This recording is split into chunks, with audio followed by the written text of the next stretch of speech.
I just turn on Zoom meetings all the time and watch myself for hours on end.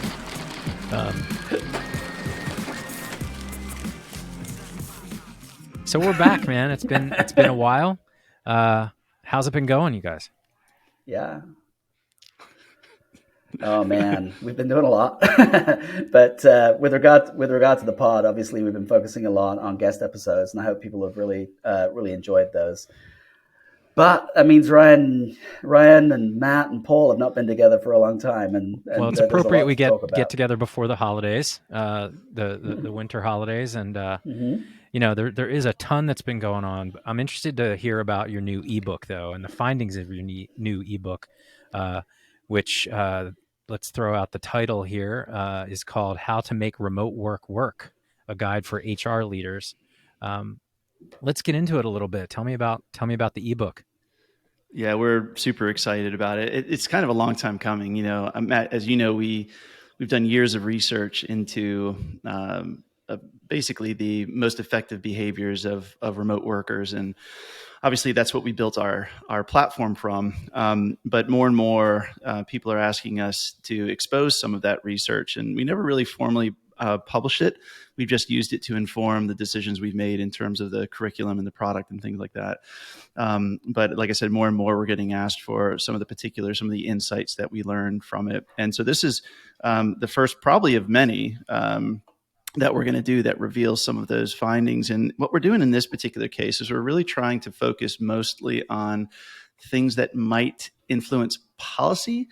One thing we're seeing a lot of is some rash policy making. And we talked about this a little bit earlier, Matt, is there's a lot of unknowns in terms of what people can and should be doing vis-a-vis remote and hybrid work scenarios. And we're hopeful that just some of these insights will help them make more informed decisions, period. Right. I mean, so any HR leaders or any company leaders who are struggling with this kind of state of paralysis that we're seeing with a lot of people, where they don't really know what to do, but they know they need to do something.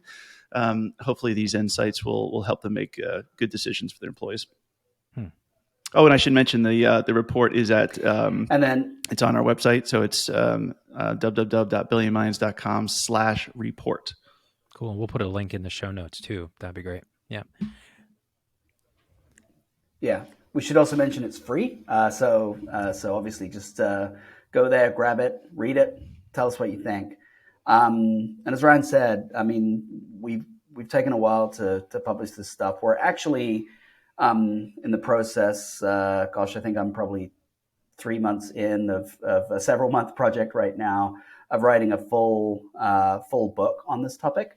But we realized pretty rapidly that we didn't want to wait months and months more to get some of this information out to people. So this gives us an opportunity to be able to kind of, as Ryan says, kind of look at some of the major findings that we have, and then also the not just the primary research we've done, but the secondary research as well, so that folks can get more kind of clear end-to-end picture of what it means to have a highly functioning, highly effective remote first. Yeah, it's interesting, right? So you're putting together, while you're doing the business of running BillionMinds, also becoming creating this type of content is no easy task. I'm sure it's a lot of work pulling that together, and it's amazing. I also appreciate the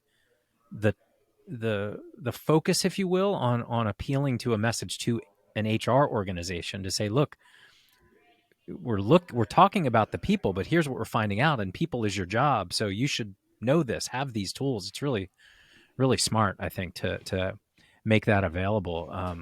So maybe let's go into what are some of the high level key findings we can talk about for folks that haven't read the ebook yet. Yeah. So lots in there, but I think it kind of really breaks down to four key areas. So at a very high level, I would say is that the how of work has changed dramatically. I think that's something that people instinctively know, but it is difficult to see the specifics of it, because even though it's a dramatic change, that dramatic change itself consists of a bunch of small changes combined. So we kind of go into the detail of what those things are. The second thing is is that a lot of organizations are struggling to deal with the reality of this new situation. And there's often a lot of conflict inside organizations about it. So we explore that. We look at what the kind of source of that conflict is, and then how to potentially go and resolve it.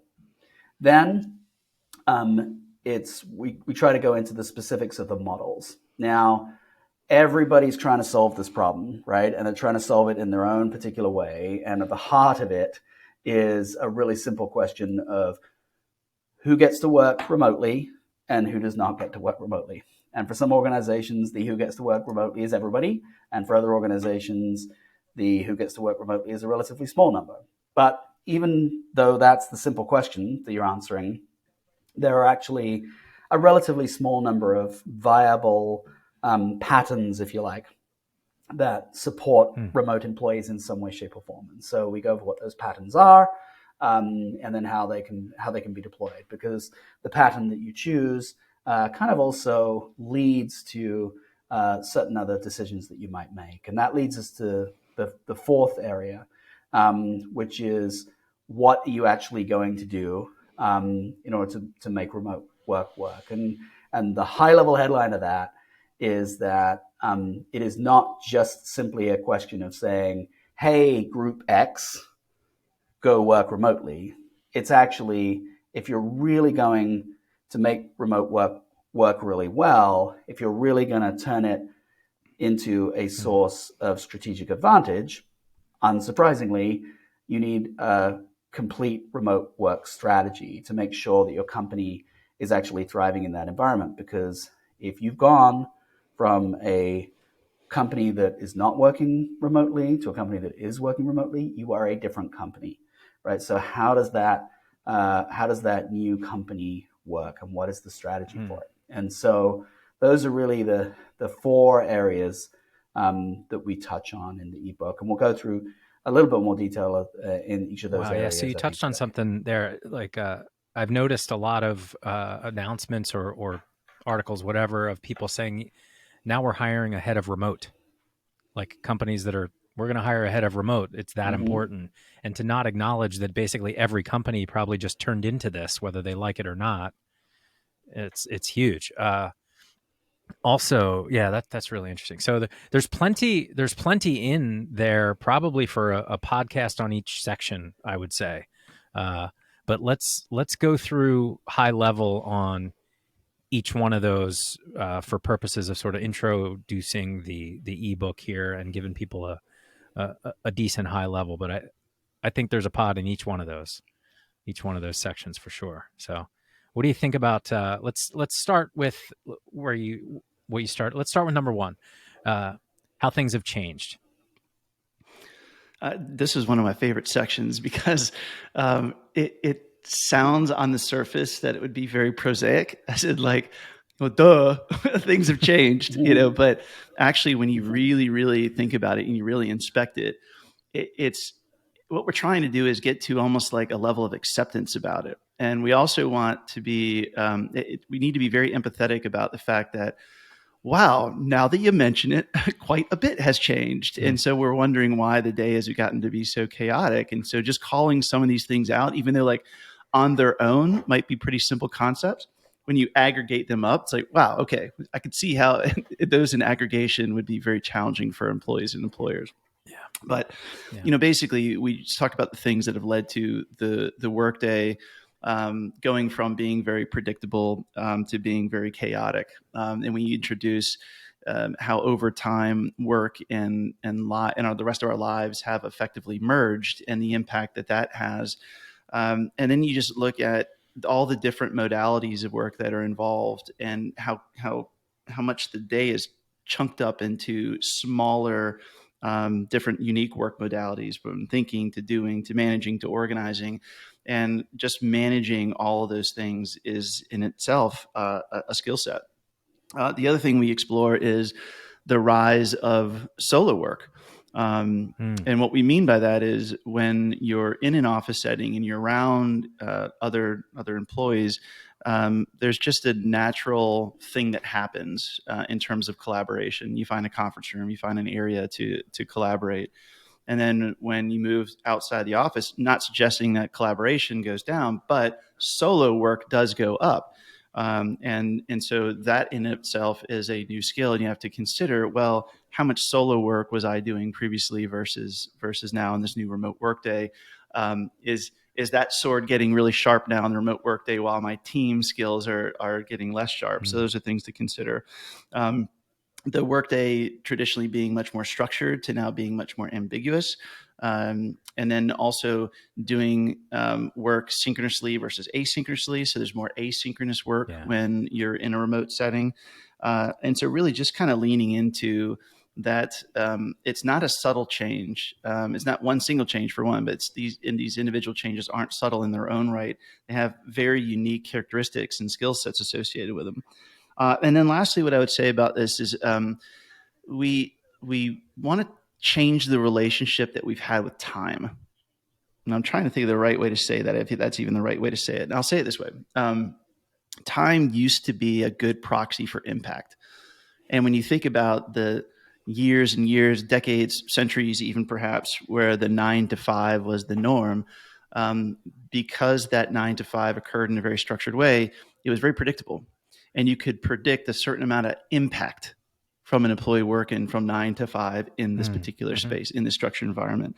But now our relationship with time has to change, or our proxy has to change, if you like. We can't just assume that working 9 to 5 equates to this amount of impact in a business. So time doesn't really serve as a good proxy for impact anymore. So we have to have new ways of measuring impact, new ways of measuring how much kinetic energy is being put into actual work product versus the management and organization of the actual workday. So those are just a few tidbits. As you said, there's a lot more in that, but again, our goal with that is just to really just elucidate that it's not one thing, it's a lot of things, and they're in aggregate, they're fairly impactful. Yeah, I mean, there's a ton, obviously, that we look to unpack in the detail of this, and I think that the where you kind of left off there, Ryan, is such a fascinating topic in its own right. I mean, there's been a lot of debate, I suppose, that's been going around this community recently about things like 5-day work week versus 4-day work week. What is the right number of days that we should have that you should have employees working inside an organization? And it's interesting because some super smart people have been discussing this and pointing out, for example, that the 5-day work week is a human invention that originated in, came from sort of the world of manufacturing and negotiation, if you like, between employers and employees and the formation of the unions and all this kind of stuff, right? And it's absolutely true that the 5-day work week, there's nothing sacrosanct about the 5-day work week. It is a result of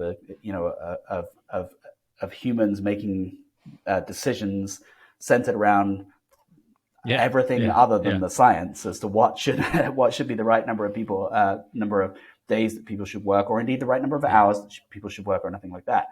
But what that also means, of course, is that if we replace the 5-day work week with, say, the 4-day work week, right, then unless we are also being like super scientific about that, then we're just replacing one arbitrary concept with another arbitrary concept, one that feels better, right? Now, in reality, kind of as Ryan was discussing there, the whole concept of like the number of days you work and things like that is much less of a relevant construct if work and the rest of your life are merging, right? What's the right number of hours for me to be in quotes working when I'm flipping from work to non-work environments, right?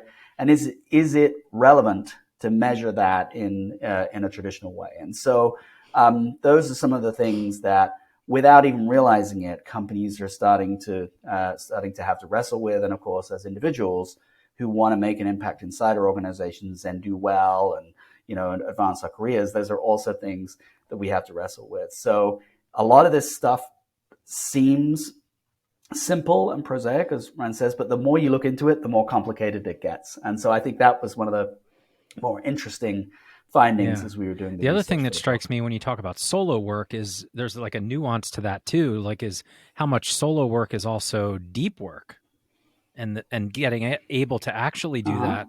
And to your point about like there was no real research going into the 5-day work week. It's just what we landed on after hard-won victories of people being like, yeah, we're going to close down on Saturday and Sunday.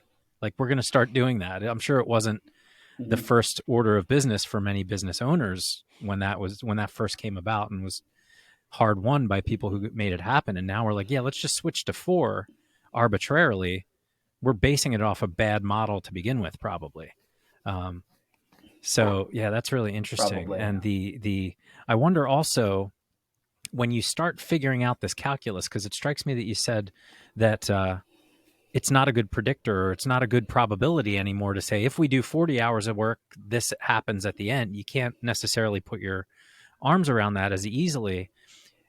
And I wonder when that starts to turn into a compensation conversation, like does it make sense to say, it's that old proverb, or not even a proverb, but that idea of like the guy comes to fix the ship and looks at the ship and he hits it with a wrench in the right spot and he sends the guy the invoice for $50,000. He's like, I need itemized. He's like, yeah, $100 for the wrench and 49,900 for the time I learned to hit it in the right place. Right.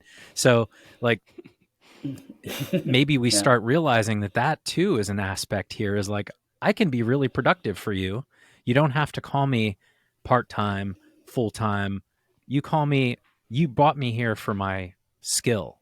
My skill is best applied in 2 hours a week. It still costs you the same, right? Or, that kind of idea. So value for time, it starts to play with that value for time equation a little.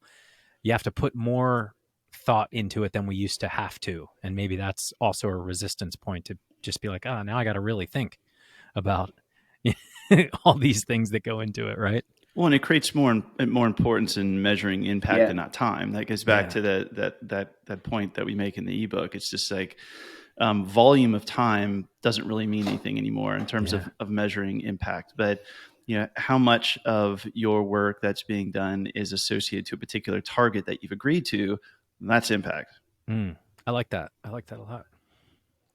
But let's not forget that while that is extremely important, right, and is almost certainly the direction that we're going, it's really hard for not just employers, but it's really hard for employees in many cases, right? So back when you're rewarded for effort, right, you kind of know that if you put in the hours, then you're going to do okay in your company.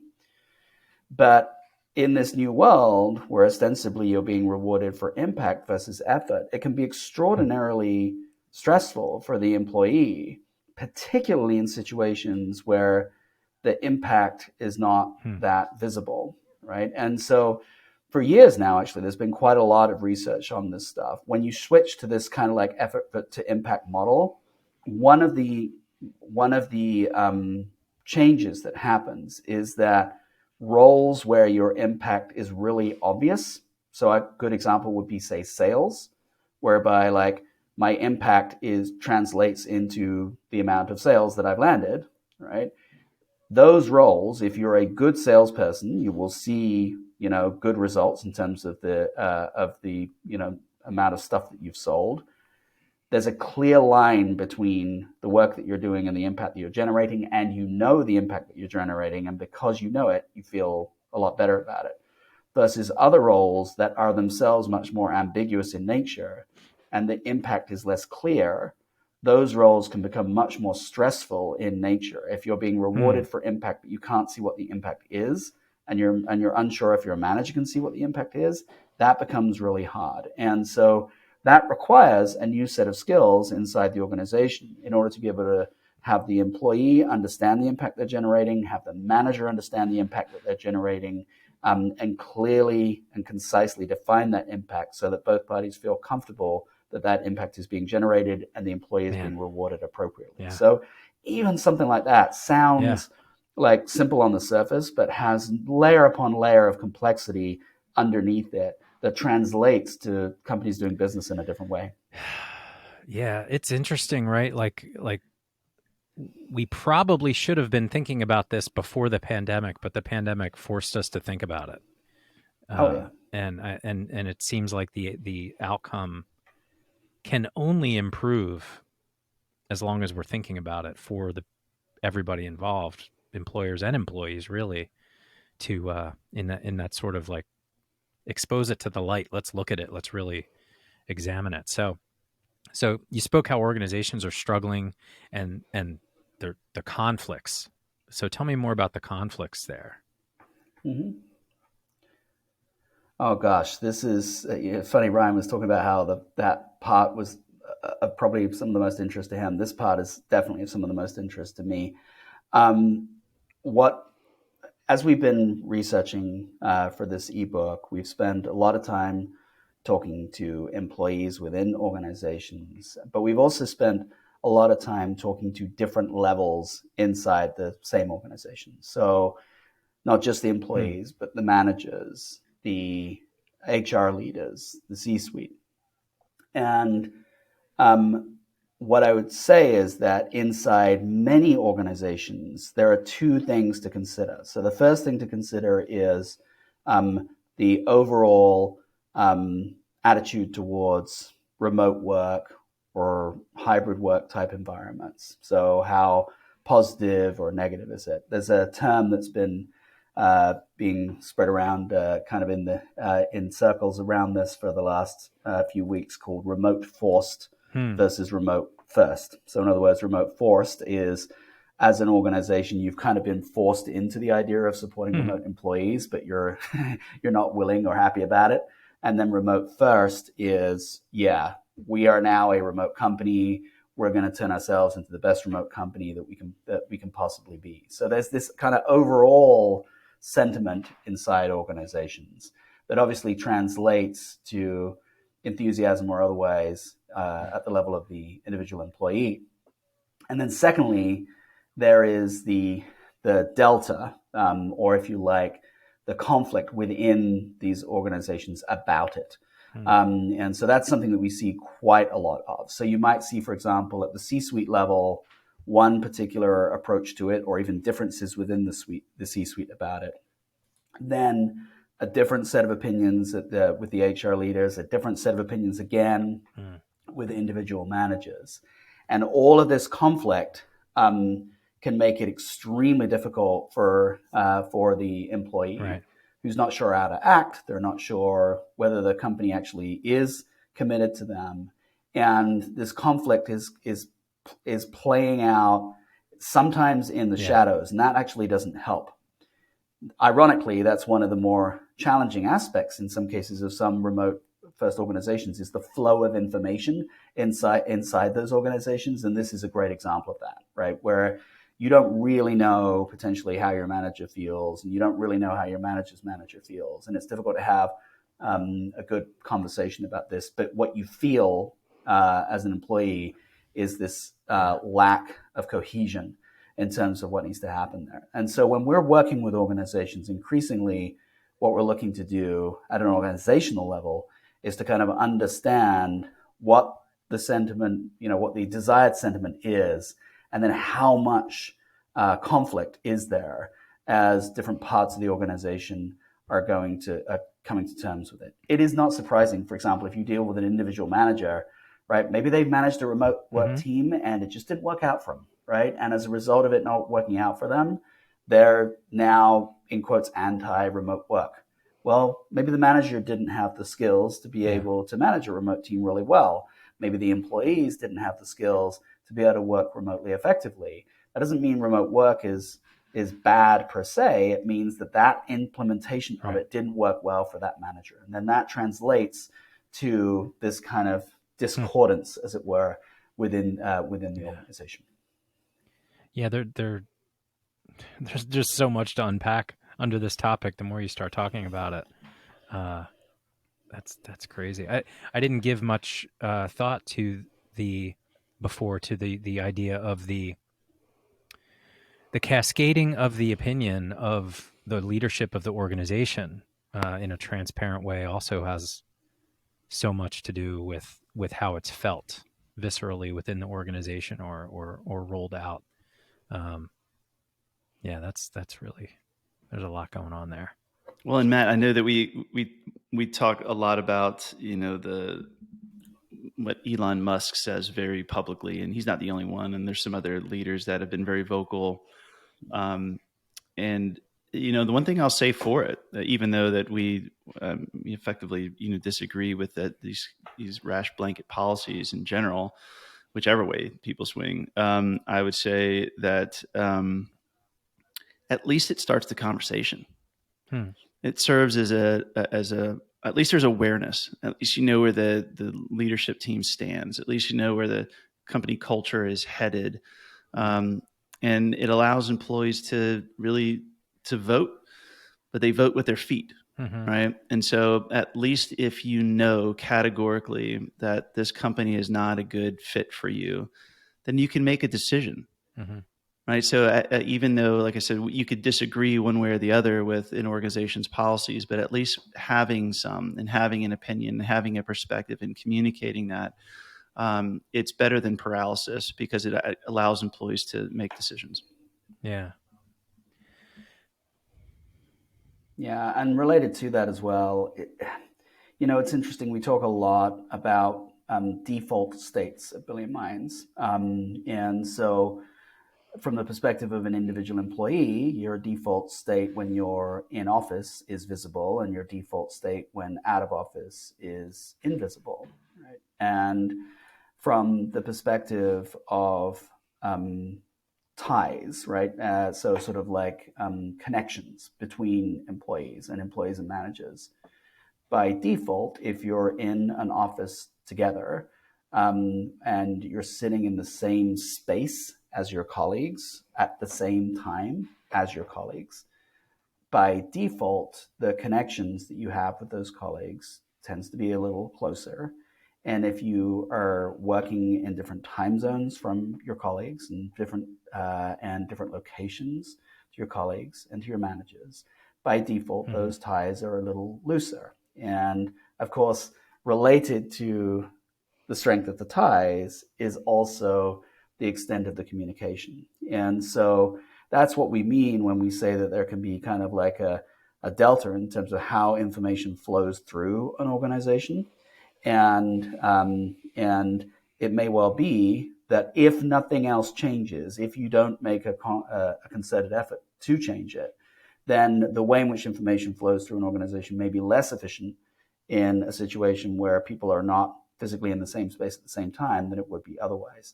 Now, none of this means that you shouldn't do it. It just means that those things that you have to focus on are different. And so the big picture thing around all of this is not to say in office good, out of office bad, or the flip of that, right? It's not to say those things. What it is to say is in office and out of office are different. And because they're different, that means that we need to focus more on some things and we need to focus less on other things. And the frame of reference that we should use for our new organization that is remote first or hybrid in nature is a different frame of reference than the frame of reference that we would have had for our existing organization. And this is just an example of that. Wow. Okay. Well, deep dive into the next pod and hopefully in the ebook as well for folks that want to dig into that. There's a lot there. Let's go to the next section there. You talked about the models. What are the key patterns that you're seeing? Yeah, primarily we're seeing 4 models pop up. The first is a time-based model. And what we mean by that is that employees by policy, let's say, and by agreement between employer and employee are expected to spend a certain amount of time in the office. So it could be Mondays and Fridays are optional, but Tuesdays, Wednesdays, and Thursdays, thou shalt be in the office. And again, it comes back to this point of expectation. By setting that expectation, then people have at least a structure. So replacing what was no structure with some level of structure But again, those Mondays and Fridays being optional, if you like, gives them at least the opportunity to work in a flexible environment if they choose to. And just with all these models, there's benefits to them, and there's also pitfalls. And so on the positive side, it effectively forces in-person collaboration. Never will we discount the value of in-person collaboration. We think it's important.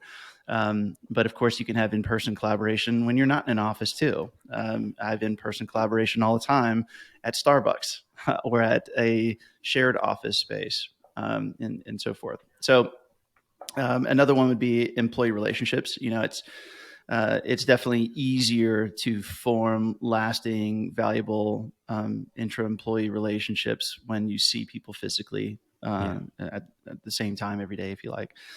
So those are some of the benefits there. But on the pitfall side, it doesn't really consider the needs of the individual. So my point about that is, let's say that you're a father of two, and Tuesdays are the day that you go and meet with your son or daughter's teachers, or you meet your son or daughter for lunch at noon, and you're helping with some math or something like. Anyways, my point is, you have a really important thing that is rigid on your calendar, right? That's very important, and it's rigid on your calendar because it's brings in other people, like teachers, like an institution, if you like, or like your family. And so, but by just assuming like one time-based mile is going to fit everybody, is assuming that everybody is flexible on Mondays and Fridays and nobody is flexible on Tuesdays, Wednesdays, and Thursdays. So it really just kind of ignores the individual needs of an employee. And then it ignores the neurodiversity of it too. You mentioned deep work earlier, Matt. And so what if you do your best deep work on Tuesdays at 3:00? Well, do you want to be sitting in a cubicle doing that? Or do you do your best deep work when you're sitting on a park bench, right? And so, again, it just presupposes that everybody is the same, and so it ignores the neurodiversity. And the next one is role-based. And in role-based, it really specifies which roles can and should work inside an office and which ones should work remotely. So our marketing managers are all in the office, and our marketing assistants are all remote, or our copywriters are remote because they can write anywhere, but the producers need to be in the office because that's where the equipment is. So it's really based on those individual roles and the needs of the roles. And so again, there's pros and cons. On the positive side, again, increased engagement for some. So those that are in the office could have increased engagement with their colleagues. And it does consider at least some level of role diversity. We talked earlier, I can't remember which one of you mentioned it, but a lot of what we've done is derived from manufacturing. Well, of course, we know that manufacturing, even now in the new normal, you have to be where the machinery is. And in most cases, you're not bringing the machinery home with you. So, and so at least we know that some roles need to have access to certain things. And if those things are in the office, well, okay, then that makes sense versus forcing people to come there, even though none of the ingredients of them doing their best work actually reside in the office. Right. And so on the pitfall side, or on the con side, it can create an appearance of second-class roles. It can create the appearance of, oh, well, these people are special. And it could go both ways. They're special because they need to be in the office, or they're special because they get to be out of the office. and that could cause some resentment between those roles, between employees. And again, it ignores neurodiversity. So what if you were told that your job is a remote job, yet you do your best work in an office? And what if the opposite is true? So again, it ignores where people do their best work. It's not individualized enough. All right. The third one is performance-based. So think about this more as it allows for specific employees to work remotely, as if that's a perk. So it's a merit-based perk to work remotely. Well, I mean, I guess merit-based perks are good in terms of incentivizing employees. And so it's always great to have some of those. I guess that's the only pro I can really put on that one. So having some levers to pull internally to motivate employees. But I mean, I think the downsides of this are pretty apparent, right? So the first is, what is the merit? So So it goes back to Paul's point about the sales metrics, right? So if you're just the killer salesperson and you just, you blew out your quota and you earn the right to work remotely, well, that speaks nothing to the fact that you do it well or not, or that it's good for you, or that your neurodiversity comes into question in terms of what you like to do more. So that could be a perk to some people and certainly not a perk to others.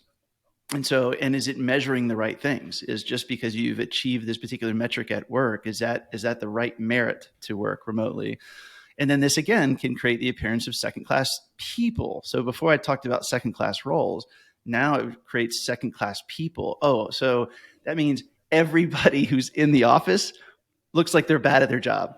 Mm-hmm. Because they didn't earn the right to work remotely. And of course, we know when people are given the option to work remotely, 87% of people will take that. And so it kind of means that if you see people in and around the office, it could mean that, oh, well, they're only in the office because they haven't earned the right to work remotely. And then again, this could ignore the neurodiversity. So I go back to that point. What if the reason why you were able to achieve this perk, you were able to be so good at your job, is because you worked in the office, and then we just told you to work outside the office as a benefit, and so now you're doing your job worse, right? So again, it ignores neurodiversity in terms of what someone want to do. And then lastly, choice-based, just straight up, what do you want to do? You want to work in person, you want to work remote, you want to do both. And so just giving them the option. So the positives, I think, are pretty clear. Total employee freedom. It can really empower neurodiversity, because now this is the first one where you're saying, all right, you figure out what works for you, and then you just let us know. And so if you find that you discover about yourself when and where and how you do your best work, then you have the flexibility to explore that. But again, going back to that stat I just mentioned, but 87% of people will choose remote. Yeah. And then the question is that right for them? Have they developed the skills to do that well? And so that's the challenge there. When you give people choice, on the margin, they're going to choose flexibility. That's actually just pure human nature.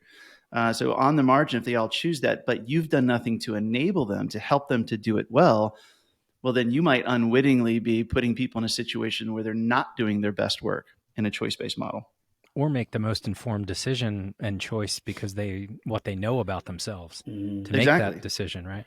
Yeah, so there's nothing that precedes that in terms of, first, let's assess whether this is something that's good for you, right? So whether this is something that's going to work well for you, whether this is something you want to do. It's just like, hey, pick one. Yeah, and what's intriguing about the last two, the performance-based one and the choice-based one, is they're kind of like interconnected in a way, right? So, for example, when organizations have done this based on performance, there's actually a couple of different ways in which we see organizations. One much more than the other.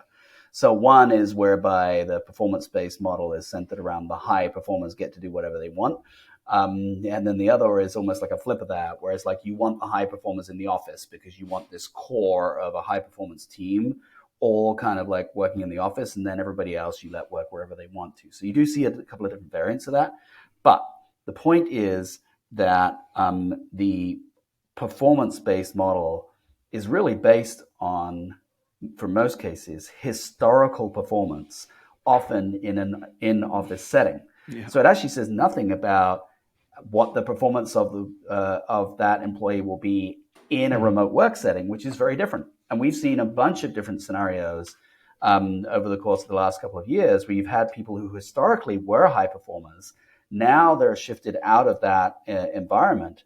They're in an entirely different environment, and they're not necessarily performing as well as they were. It's like taking you're pulling the fish out of water and putting the fish onto land and say, okay, go be a great fish. Yeah. Well, no, not necessarily.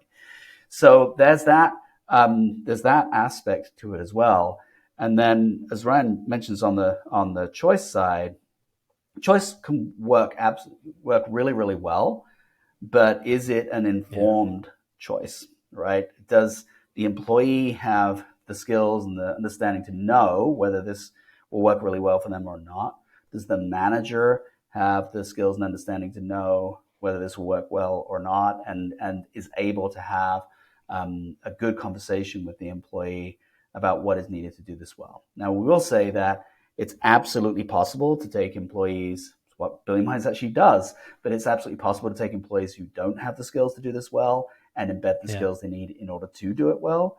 But most managers and most employees are not even thinking about it in that way at this point, right? And so that's what needs to happen in order for this to happen, to result in a really optimized environment. I kept thinking when you're talking about the sales model, the first prize is you get to work from home, you get to work remotely. Second prize, set of steak knives, right? So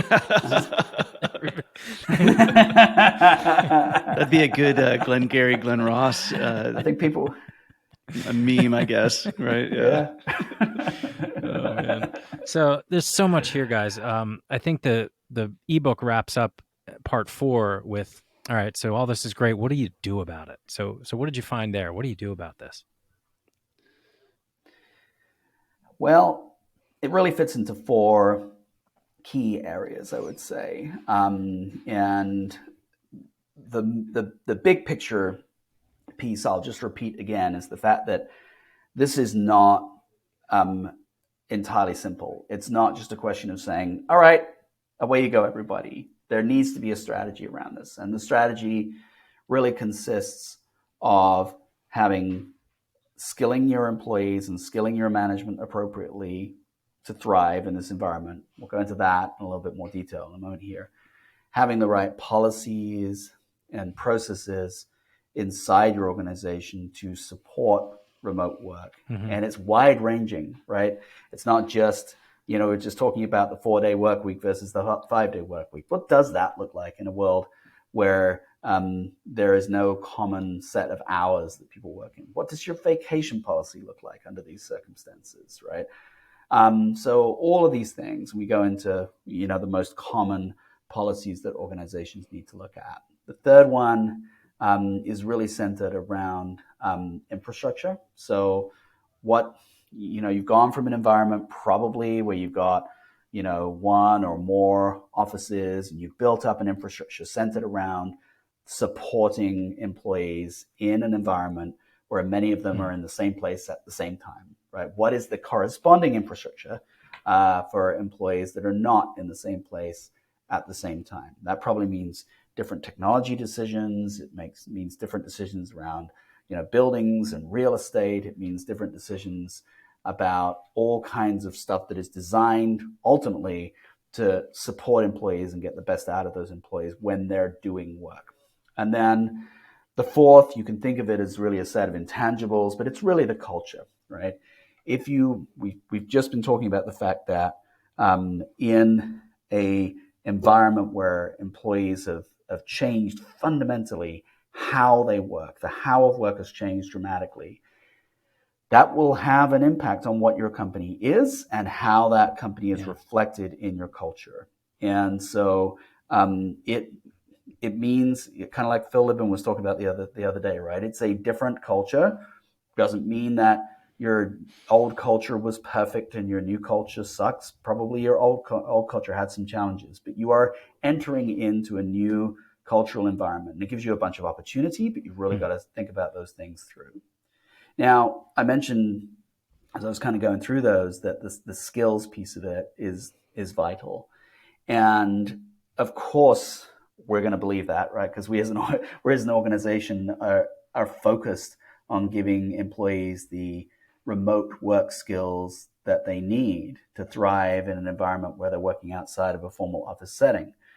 But I think one of the most surprising things for us as we were developing this ebook was just how important that is. Because this how of work has changed so significantly and so dramatically, right? It would be really odd. It would be unusual, frankly, if the average employee just naturally had all the skills they needed to work in a completely different way than they did previously. It would be like pulling that fish out and seeing the fish merrily walk off, right? And be an absolutely adept land animal. Of course, that's not going to happen, right? And so these changes are too subtle in many ways to see, but collectively are massively important. And if you are going to do really, really well as an organization, you need employees with the skills to do great work. And the skills are not just about the technical skills that they have, not the technical skills that they develop, which largely are transferable, but they're also about those how of work skills that are largely not transferable because that new environment is so dramatically different. And what the other thing, we've touched upon this in previous pods, but it's really important, which is that the skills thing translates to success in those other areas. So a key one, of course, is trust, right? If you're in an environment that has moved from one where information flowed freely to one where information flows less freely, and you're in an environment potentially where there is some conflict between different parts of the organization as to what should be the remote work policy, and you're in a situation where the default state of the employees is no longer visible, it is now invisible. And so managers and the people that work for those managers, the employees working for those managers, have less of a close relationship than they had previously.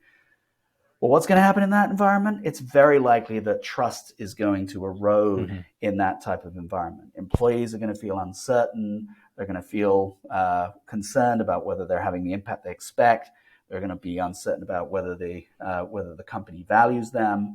All of those kind of things are likely to happen inside the organization. And then from the employer side, there's going to be an erosion of trust. Are your employees doing, when your employee is sitting at home and you can't see them, are they really doing work? And so how do you repair that trust? Well, you sure as heck don't repair that trust, as we've spoken previously, by surveilling them or spying on them in some way.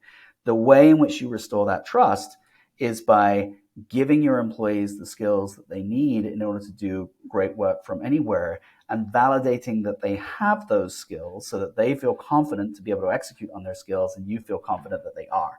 And so that is a huge, if you think about that, right, that's showing that the development of skills inside your organization translates to a culture that actually makes an effective organization as a whole. And so much of this depends upon the development of effective skills. I mean, it seems like this is kind of a must read for anybody that has an impact in an organization, HR leads, HR organizations, or anybody that needs to raise awareness in their organization. It's really packed with stuff. So I encourage people to go check it out at billionminds.com/report. We'll put a link up in the show notes again, but this has been really informative. Thanks, guys, for pulling this together, and looking forward to the next one and the deep dives here. So lots more to come. Thanks, Matt. Thank you, Matt. Really appreciate it.